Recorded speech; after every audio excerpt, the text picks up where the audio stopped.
In a quiet suburban neighborhood, Jack inherits his grandfather's cherished flagpole, a symbol of This sacrifice flag and must be freedom from a taken down veteran who immediately. served in You two are in wars. violation But of when the HOA ordinance. President Rachel Carter slaps him with a $4,200 fine, calling it an eyesore, Jack refuses to back down, sparking a fierce battle over legacy, rules, and community control. You have got to be joking. I slammed the notice onto the kitchen counter, glaring at Rachel Carter, the homeowners association leader. She stood there, holding her notepad, as though she had just delivered a bill for my existence. I have maintained this flagstaff for more than 3 decades, and now you are claiming it is a visual nuisance. Rachel remained unfazed, her mouth twisting into a stiff, official grin, the type you would anticipate from an individual who savored authority. It is not solely regarding the flagstaff, Jack. It concerns the regulations, the neighborhood's visual standards. We cannot permit exceptions. I inhaled deeply, resisting the impulse to elevate my tone. Pardon me, did you overlook the detail that this flagstaff was erected by my grandpa, the identical gentleman who battled for this nation, who served abroad in a pair of conflicts? My heartbeat accelerated, yet I maintained composure. I was not going to allow her to overpower me. Not regarding this matter.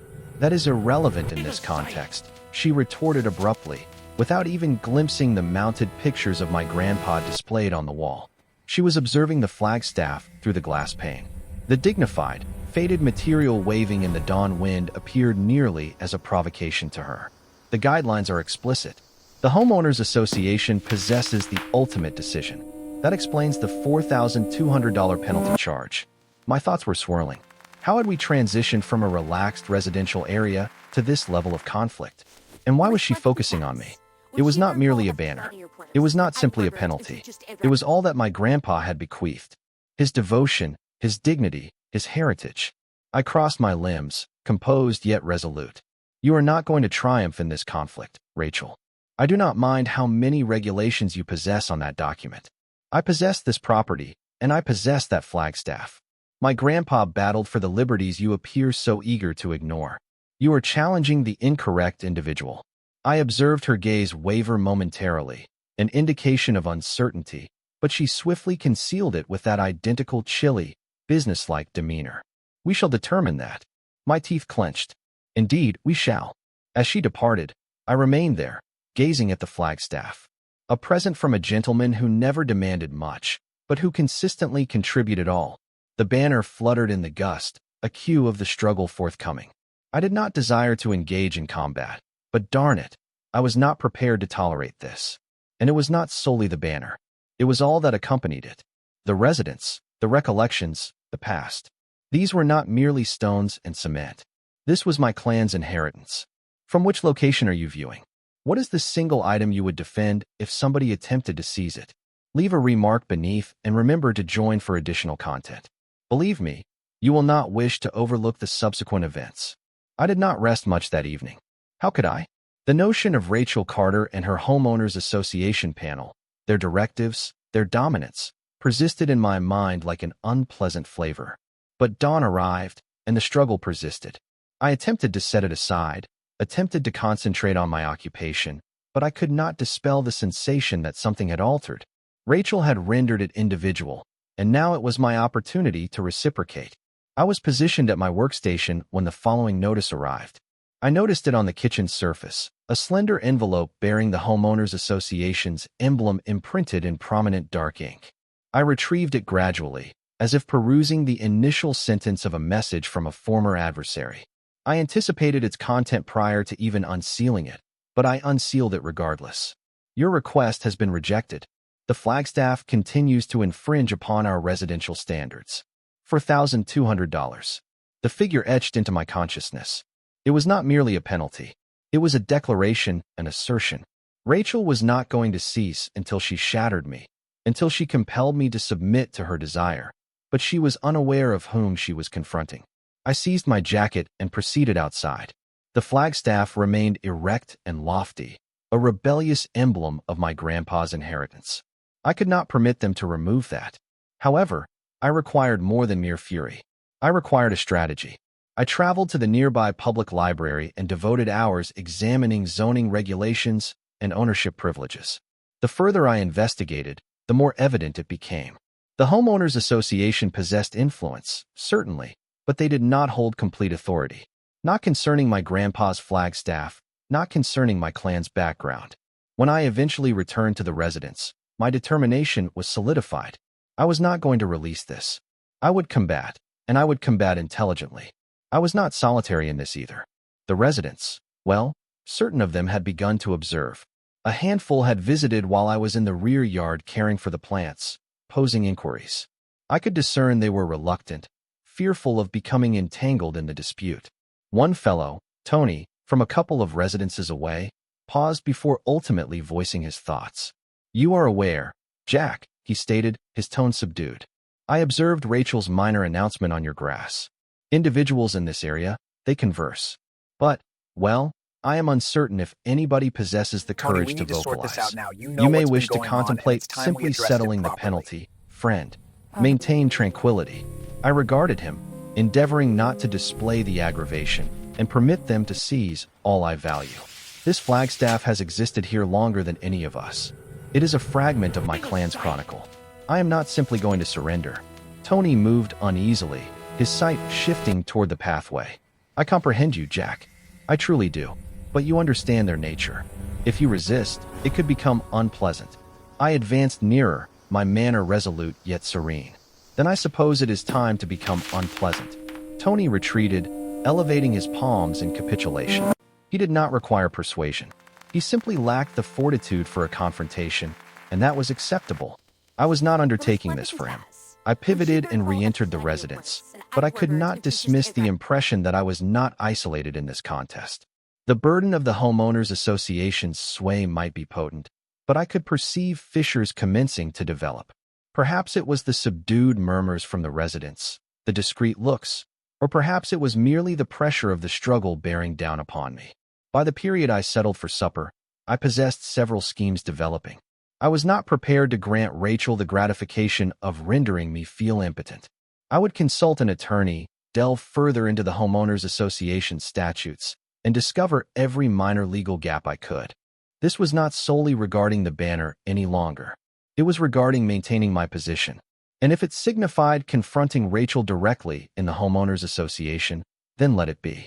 As the night progressed, I contemplated my grandpa.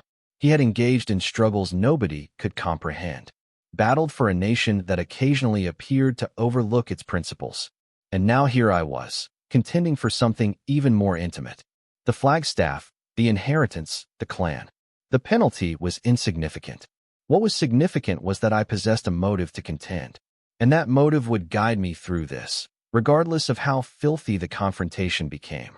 The sunlight was merely beginning to descend beneath the skyline when I encountered Lena once more. She was strolling her pet along the roadway, her gaze never fully connecting with mine. The quietude between us felt substantial, like a dialogue that was intended to occur but had not. I positioned myself beside the flagstaff, attempting to soothe my ideas, attempting to disregard the persistent irritation that had become my perpetual associate. Lena halted a short distance away, wavered for an instant, then directed her sight to the earth. "I encountered Rachel again today," she whispered nearly too softly for me to perceive. I erected, attempting to conceal my annoyance. "Yes, what did she express this occasion? Deliver you a discourse about residential directives?" Lena elevated her shoulders, guiding her pet forward. "Identical previous that your flagstaff is a visual blemish, as she has been declaring. But you are aware." She faded, glancing over her arm as if ensuring nobody was eavesdropping. I did not wait for her to conclude. "But what?" My tone emerged somewhat harsher than I intended.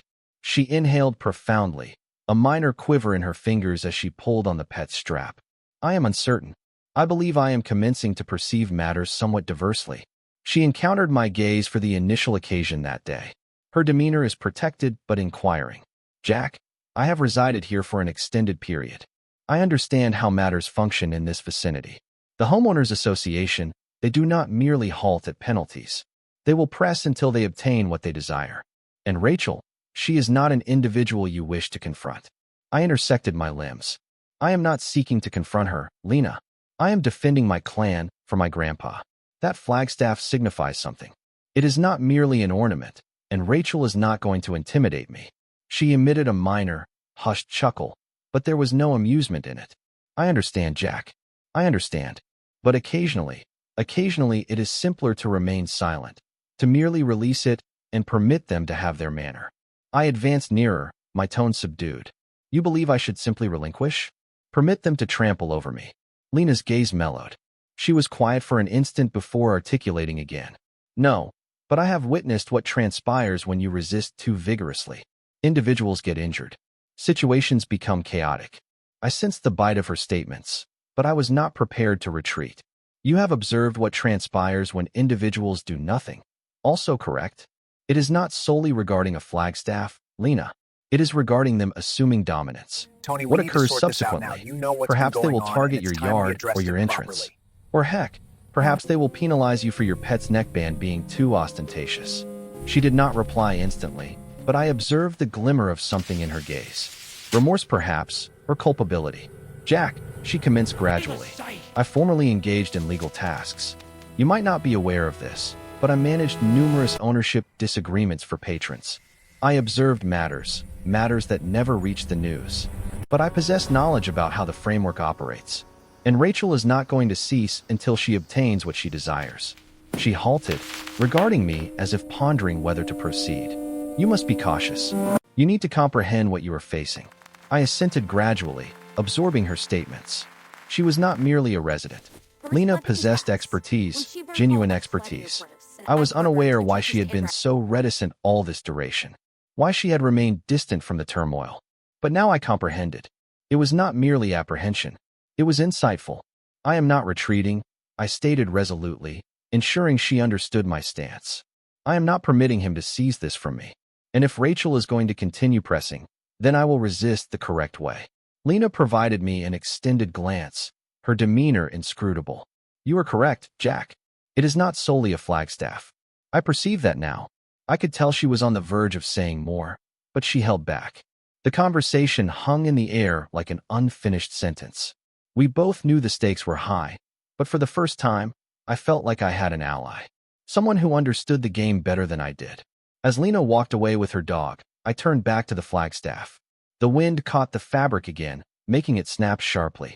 It was a sound that grounded me, reminded me of why I was doing this.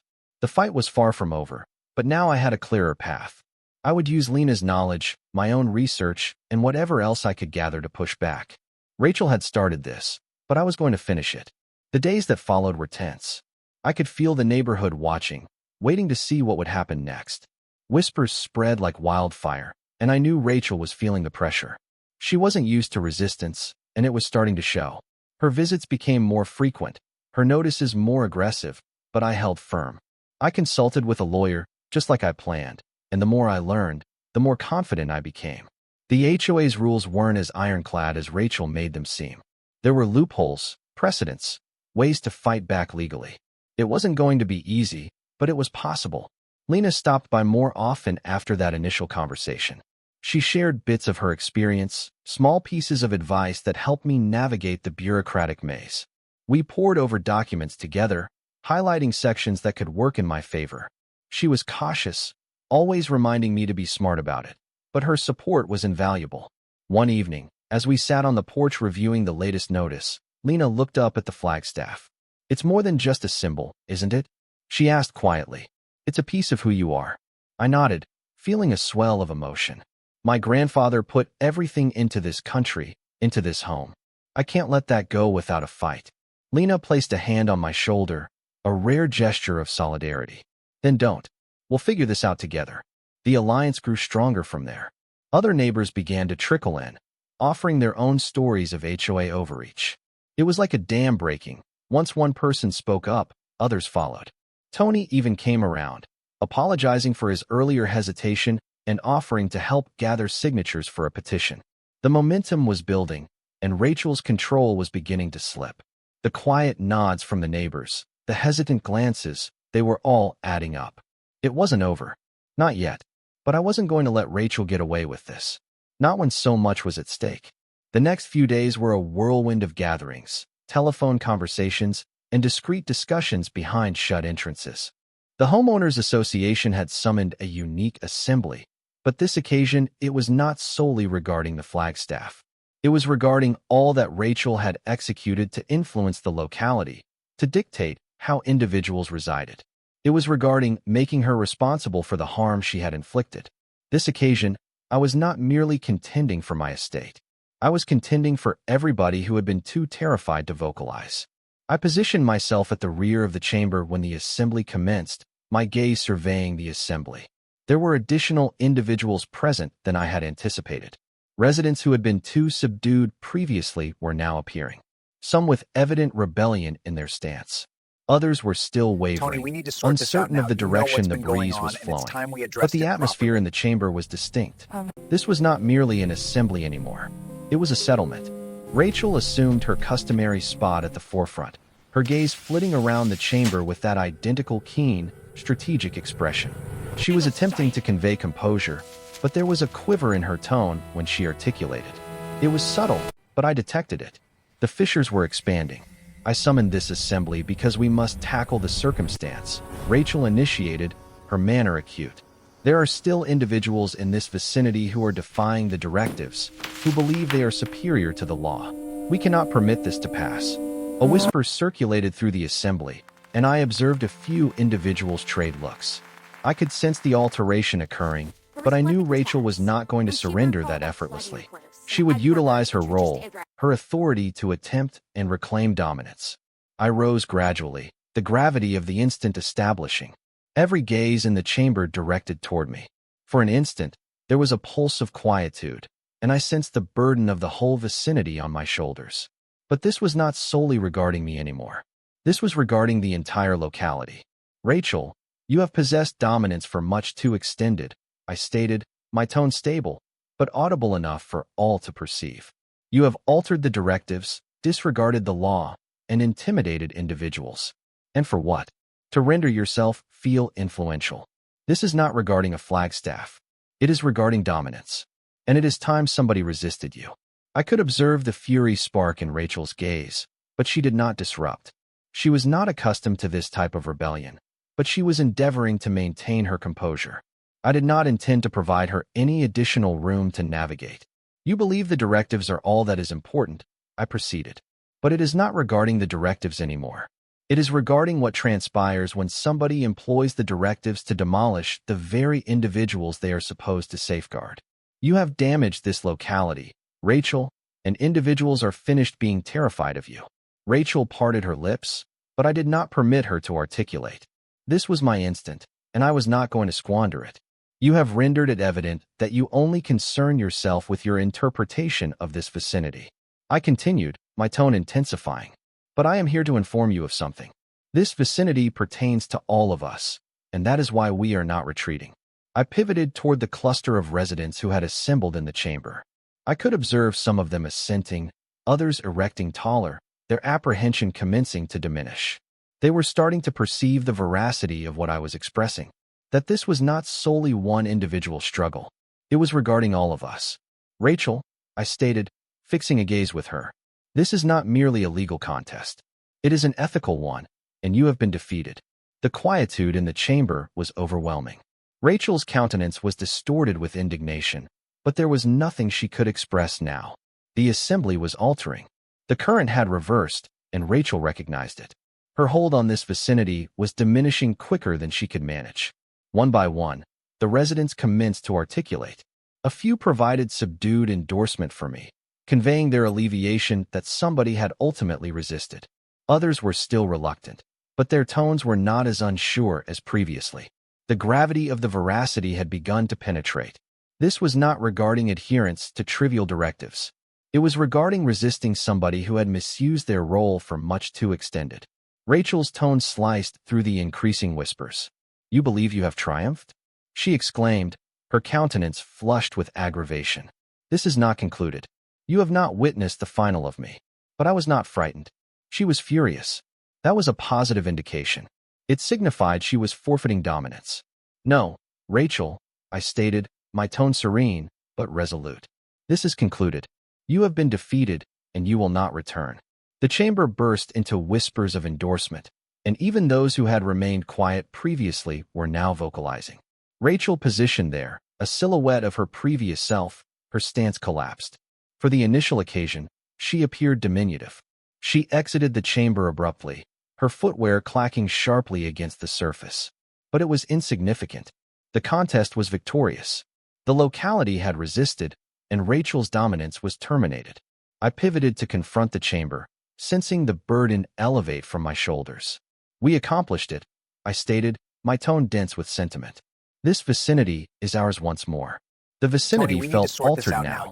The atmosphere was more buoyant, nearly vibrant, like something had transformed, and individuals were ultimately commencing to respire again. Rachel's exit had been a gradual erosion, an extended, protracted disintegration that concluded in the sort of quietude that rendered her anger appear minor, nearly comical. The locality she had once governed was now ascending, more robust than it had been previously. The days following the assembly were replete with transformation.